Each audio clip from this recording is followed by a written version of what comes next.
an exhibit in a museum, an old-fashioned relic of a war that ended more than 20 years ago. A silent, motionless ghost of a machine that once roared through the skies carrying men and bombs in a combat unlike anything that had ever gone before.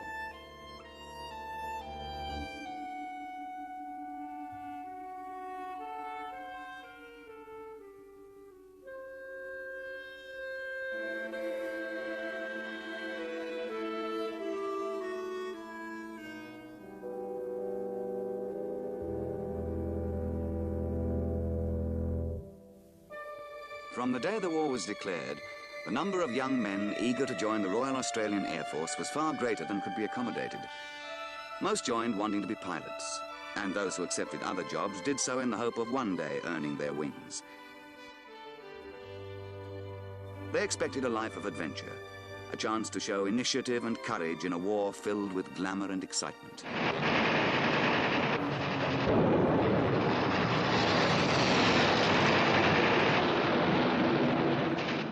For some, it was like this, and glory was won almost as fast as lives were lost.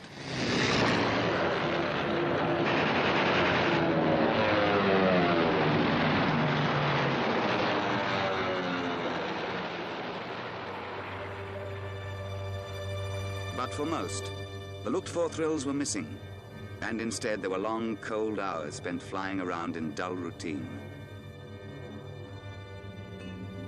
In the early days, it was a European war, fought halfway across the world from home, and the first job for many of them was to escort troop convoys across the Bay of Biscay.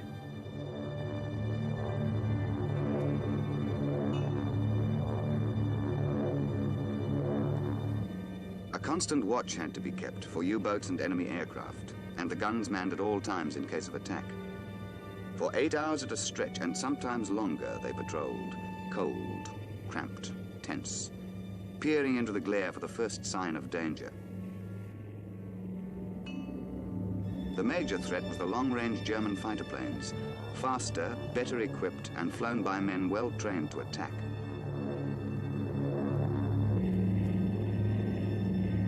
This'll cheer you up, sir. Thanks very much. In the event of an encounter, the pilot had no choice but to go low, for these flying boats were unable to defend themselves from below. If the attack continued, the only hope was to find a friendly bank of cloud and hide.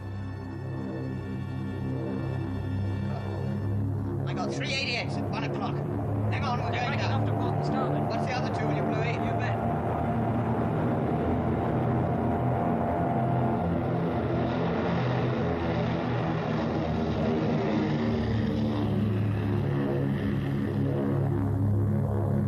They're coming into port. Watch out, Bluey, it's gone straight over to the starboard.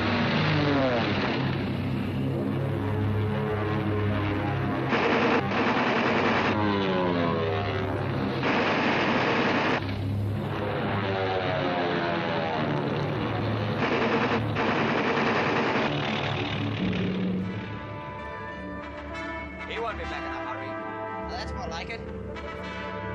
Skipper, Bluey's been hit. Right? Easy. Got him? Right.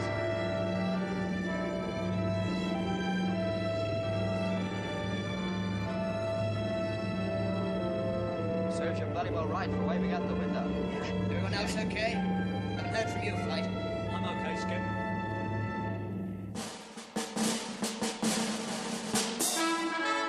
On the ground, Australian airmen shared with the people of London the horror of the Blitz. Every night, the bombers came over, and every morning, more of the city lay in ruins. But a counterattack was being launched on a scale greater than anything before. Eventually, 1,000 planes a night would take off, bound for targets in Germany.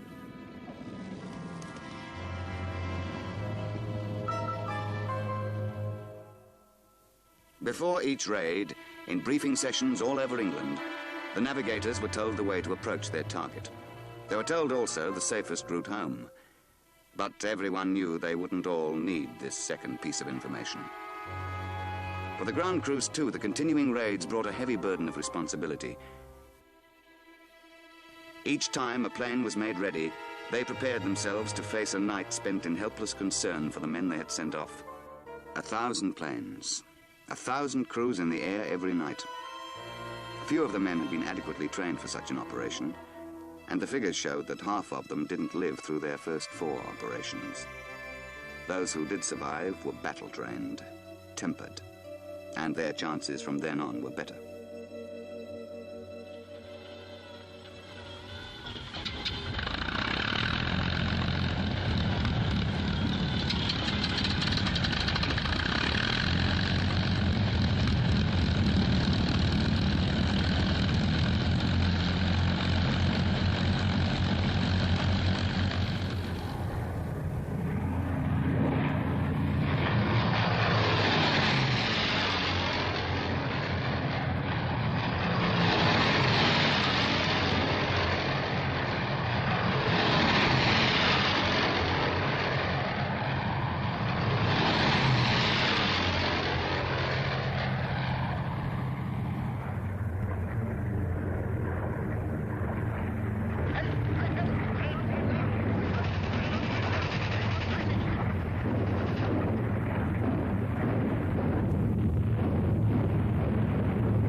The inevitable aftermath of each raid.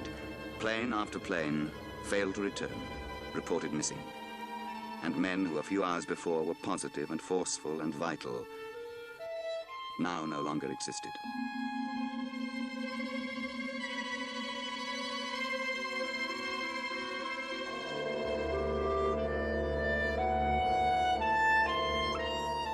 For a few, there was a second chance, and certain death was willingly exchanged for a life of recovery from injury and exposure.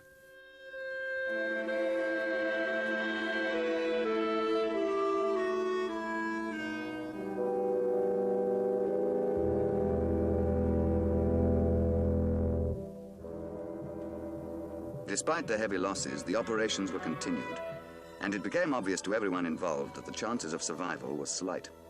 The only way to carry on was by disregarding the risk, stifling the instinct for self-preservation. New armaments increased the power to attack, and with the landing of Allied forces in Europe, came a change in the type of operation, from defensive bombing to direct intervention. Advancing troops had to be given air support. Beachheads had to be defended, and the enemy's lines of support attacked and, if possible, broken.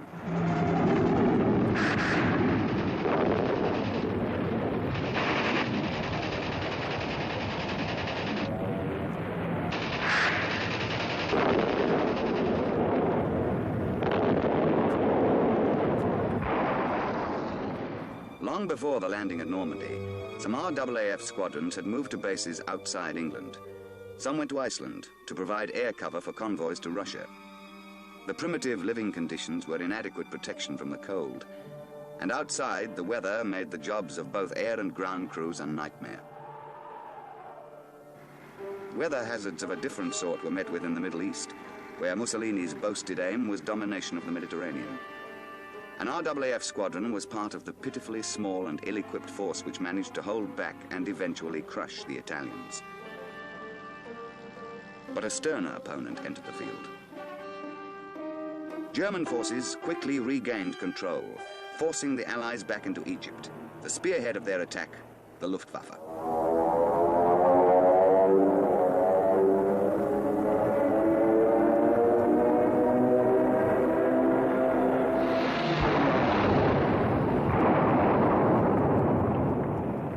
For almost 2 years, the Germans had the upper hand in a battle which seesawed across the scorched face of North Africa.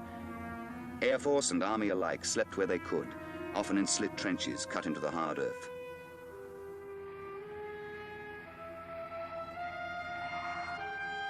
And even on the move, there was no escape from the desert's own particular weapon, dust.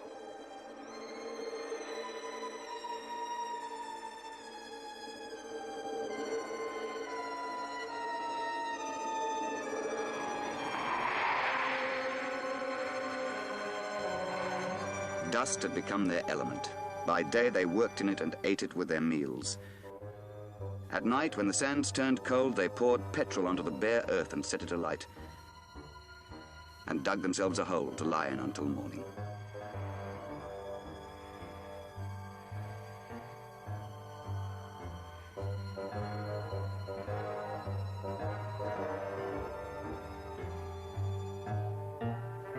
But throughout the campaign, the Allies had been gathering strength, and eventually they were ready to launch a full-scale counterattack.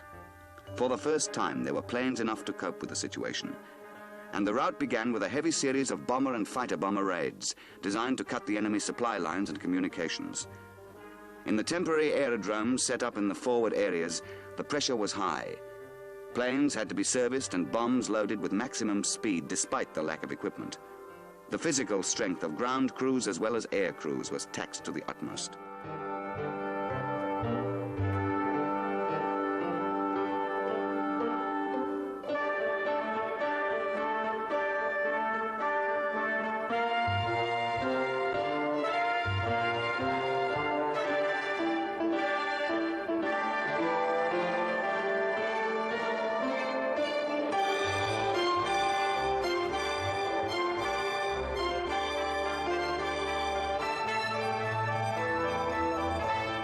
For the last 6 months of the campaign, the Allies carried out almost ceaseless bombing raids, followed by heavy artillery barrages, which drove the enemy further and further in retreat.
As the advance continued, planes provided air cover for the convoys. Hours of flying up and down the line on the lookout for enemy aircraft.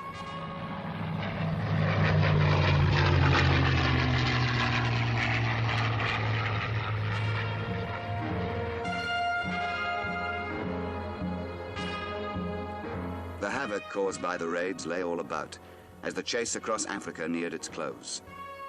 Eventually, in Tunisia, there was no alternative for the Axis but complete surrender. While the struggle in Europe and the Middle East was still raging, Australia suddenly found she had another enemy. This one right at her doorstep. But the Allies decided that Australia must fight a holding war until the European campaign was successfully concluded. So, until her own forces could be recalled from overseas, Australia found herself virtually defenseless in the path of a cruel aggressor.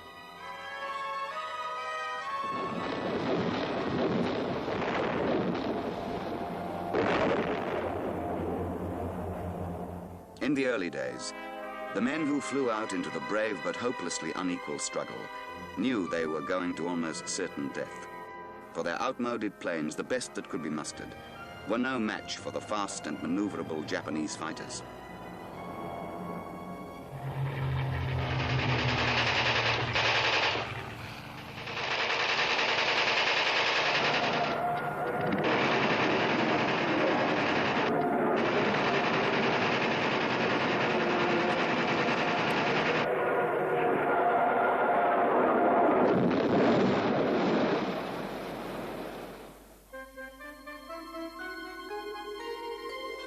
And for the first time, the crews flew with a new fear of capture.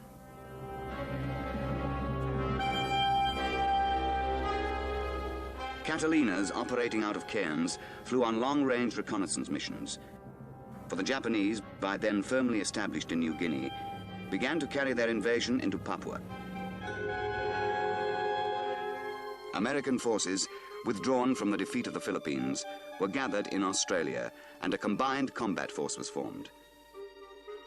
From the information gathered, strike operations were planned, and Allied squadrons flew out to attack when the enemy was within range.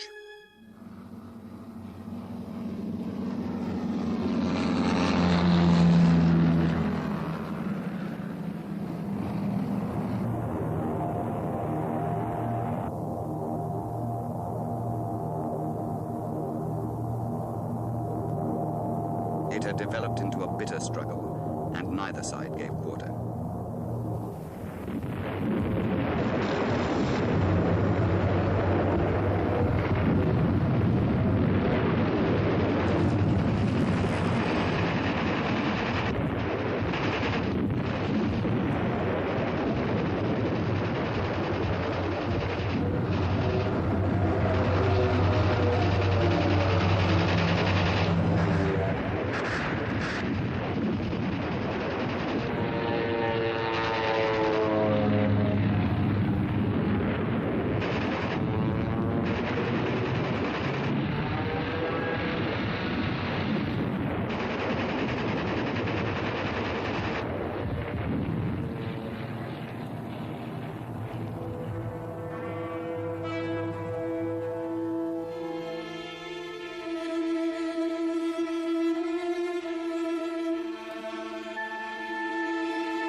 As the Allied forces began to drive the Japanese back, landing parties of RAAF engineers moved in to construct airstrips.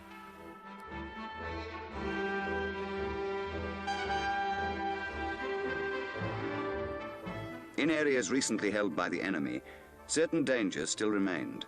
A watch had to be kept for a surprise attack, and mines, cunningly planted in the roads up from the beaches, had to be detected and deloused.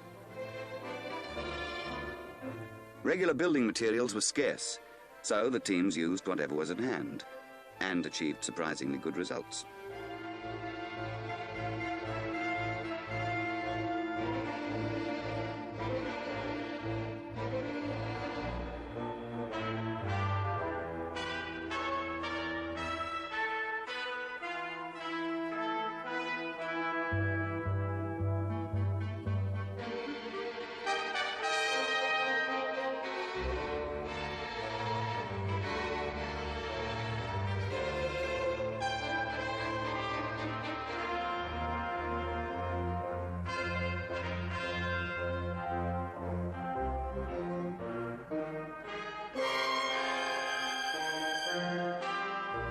As soon as the strip was operational, the aircrew arrived, and the planes were parked in separate bays cut in the jungle, providing as small a target as possible for attack from the air. The new arrivals were not always pleased with their own quarters. The usual comment was that they'd do as long as it didn't rain.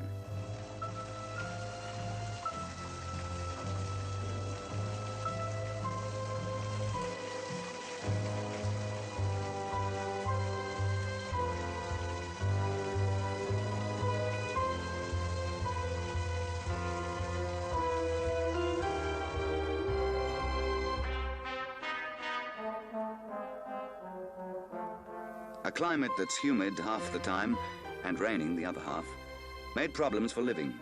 The vehicles were always getting bogged, so the roads had to be coated with a layer of crushed coral.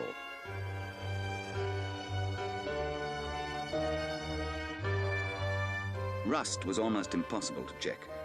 The machines broke down, so that jobs often had to be done by hand.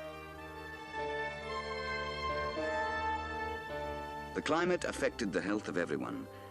The fetid atmosphere was ideal for the growth of fungus. Tropical ears and tropical ulcers were the result.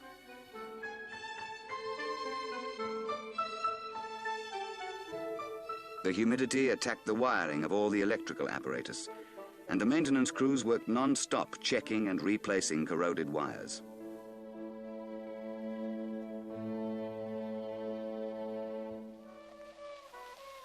Almost everyone was getting fed up, and more the talk turned to home and what they would do when it was all over. Some couldn't get used to the idea of having a future again.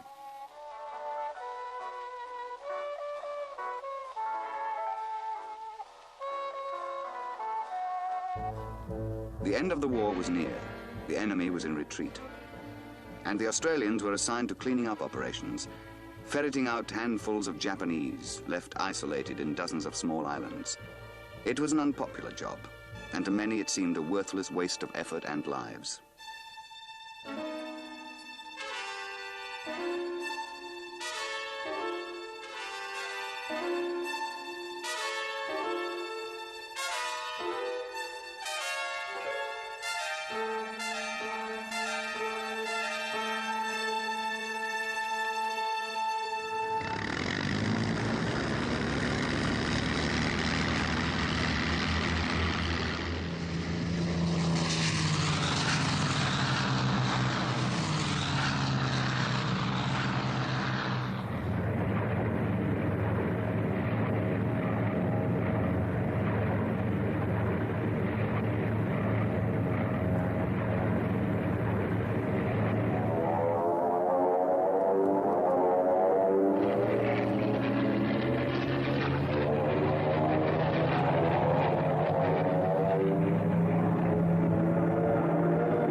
The end of each operation brought with it a feeling of almost unbearable relief.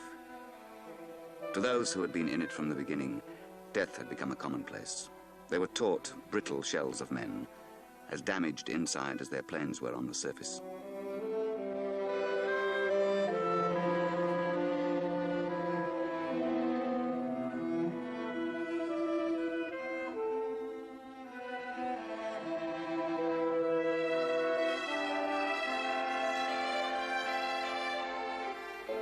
The lessons of war would be hard to unlearn.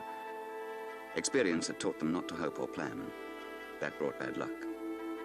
Not to love or even bestow friendship. That brought heartbreak. And above all, never to relax and let fate catch them happy, for that could bring sudden death. After it was all over, it was easy to dispose of the surplus machines. Many looked solid enough, but their metal was fatigued, worn out with strain. Most were scrapped, but an odd one found its way into a museum. The men who kept the planes in the air and those who flew them suffered the same strain, and many were physically and mentally damaged as a result. Those whose lives didn't end with the war left carrying their wounds with them, locked deep inside. Some carry them still.